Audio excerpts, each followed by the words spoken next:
हा मोनिका, आज ना मला रूपम कॉस्मॅटिक्ससाठी काहीतरी केल्यासारखं वाटतंय. भरभरून केल्यासारखं झिजतोय मी त्याच्यासाठी असं वाटतंय.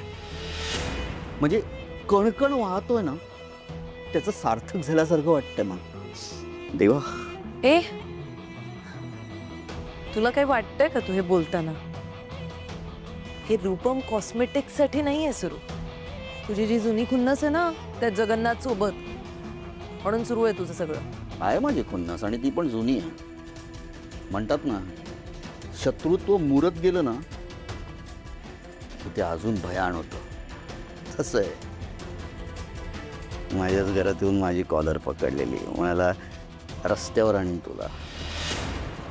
त्याहून पहिले काय माहिती आहे का, माझ्या विनाशाचं कारण सावली आणि तिचं मूल असणार आहे. भविष्यवाणी केली होती त्याने. घाबरत होतो मी खूप. आता काय झालंय, सावली पण राहिलेली नाही आणि तिचं मूलही. सो काही घडणार नाही. घडणार फक्त एकच आहे, हा लकडी पुलावरती येणार, गुरुकुलला टाळा. वा रे राजकुमार वा. याच गोड भ्रमात आणि अंधारात राहतो. तुला अजून हे साधं सत्यही माहित नाहीये की तू ज्या सावलीला मुळासकट उपटून काढलंयस असं समजतोयस, ती सावली अजूनही जिवंत आहे. बरं इतकंच नाही तर ती आपल्या शहरात सुद्धा परत आली आहे. पण ठीक आहे, तुझा हा नोटीसचा आणि कोर्टाचा खेळ चालू दे. याचा परिणाम शेवटी काहीही झाला तर यात फायदा फक्त आणि फक्त माझाच आहे. मी काहीही सांगितलं की तू लगेच विचार करायला लागते आणि नखं खायला लागते. काय चाललंय तुझं?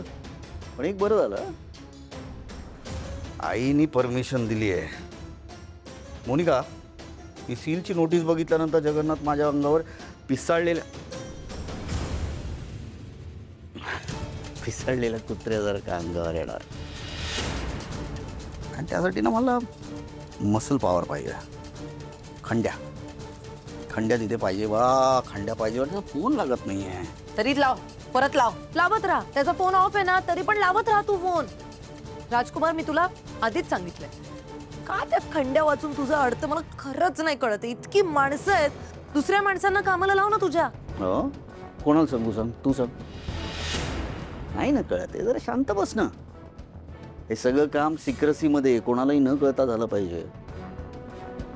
त्या कामासाठी मी फक्त खंड्यावर विश्वास ठेवू शकतो, बाकी कोणावर नाही. खंड्या मला पाहिजे.